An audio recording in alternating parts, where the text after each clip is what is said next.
when it comes out.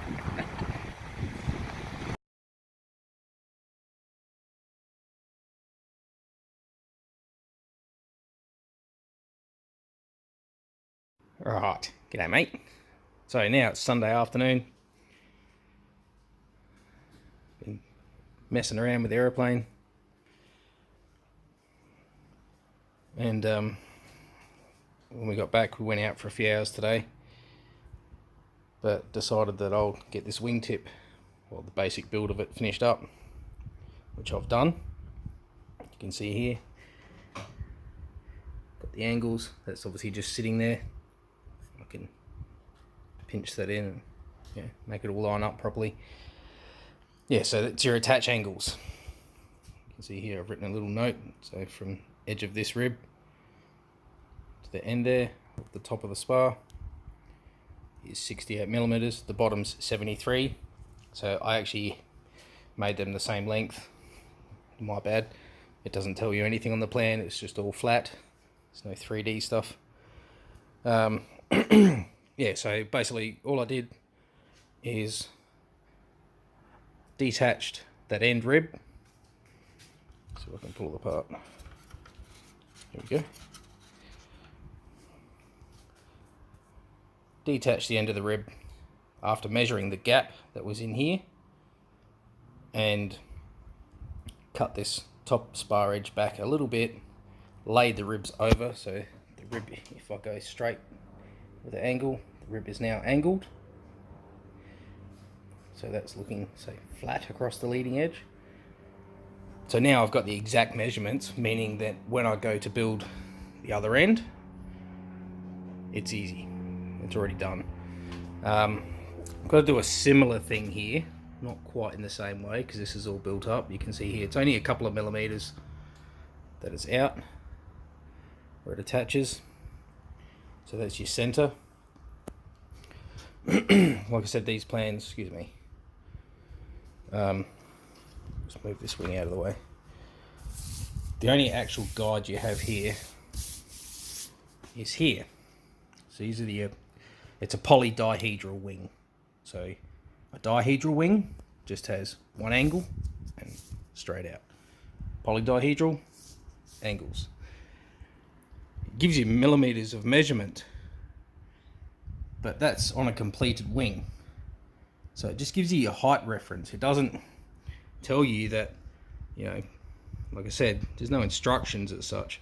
It doesn't tell you that, this piece here needs to be, say 100 millimeters, and then this one needs to be 95 millimeters, sort of thing. It doesn't, there's no reference for that. You have to work it out yourself, so you need a bit of knowledge. Like I said, I did mess around with it. I got it close. I was, I think, 5 millimeters out on the wingtips here. Jesus, this camera just not focusing today. Anyway, easy enough. Not a hard thing to achieve. It just now means I've got accurate data for this one. Makes the other one easier. This here, I'm not sure what I'm going to do with it. There's a few different ways around that, dealing with it. I'll just take that wingtip off. There, mate. But you can see here, like I said, there's a couple of millimeters at the top. The problem is, well, it's not a problem. It's when you get to the underside. Obviously that gap is bigger. So what I can do is sort of sand into this on the top edge. I'm only going to gain a couple of mil by doing that, and also it's going to thin out the ribs quite significantly. Structural, don't really want to do that. I could, there's spare ribs that came with this plane. So these are your main ribs. They're all consistent all the way through. They're all the same. Even into your wingtip, W1, same. And then they shrink down, as you can see up here. So to build the other wingtip, I only need 3 ribs, and I've got 4 there, and I've got 1 here. So I've got spares. So another thought is I could basically cut this, sand the profiles down, cut the centerpiece out, and essentially fill it in. But that's only going to go... this camera, please just stop doing that. Anyway, It's only going to go from where it finishes. It doesn't include your trailing edge or the leading edge. So that's what I'm going to work on next before I then go on to build the other wingtip. There is a deviation that I made in this plan due to having some issues. I think I've got videos on it from probably close to a year ago when I was originally trying this. Focus, thank you. Oh, that sounds like a Stardust PC29. Hang on a sec. Oh, nope. That's an Air Tractor 802 Fire Boss. G'day, mate. No fires today. Wonder what he was doing. Alright, cool.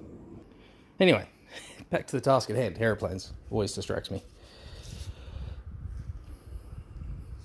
So yeah, with the wingtip here, the plan, you can see here, oh, there's all my measurements I'm working out. The actual leading edge of the wingtip is supposed to be laminated. Oh, focus, you piece of friction plate. Laminated out of thin balsa. I tried this various different ways, using hundreds of pins and soaking the wood, cloudy ammonia to make the wood sort of very pliable, all that sort of stuff. I made 2 or 3 different versions of jigs to try and compress them. I could get the bends correct, the orientation, all that stuff, but what was happening is when it was drying, either sitting in the jig or on the plan, you'll be able to see all the pinholes in this one where I tried doing it direct, didn't work. With the jigs it would be fine until the wood started drying, and once it dried it would just break. So that, I don't know, I got really frustrated. Actually, that was the whole reason I stopped working on this plane about a year ago. I just couldn't get around it. So I ended up buying a little saw. There's crap everywhere. Little scroll saw. That was cool. So we used that, and I got blocks of wood, traced out a shape, cut them out to close to the lines. You can see there's one there. I made multiple just in case I buggered them up. Turns out I did that a couple of times. Cut into it too hard, wrecked the shape, whatever, learning process. Don't really care, I just enjoyed it. And then ended up making these guys. So now that, because that's not laminated, it doesn't have the same sort of strength. So what you need to do, and obviously I built it first, but you need to get some really thin CA glue, the super thin stuff, and let that soak through the wood. You basically glue the wood itself, and that gives it some strength. So that's about all she wrote for now. But yeah, it's cool. It is cool. So there you go.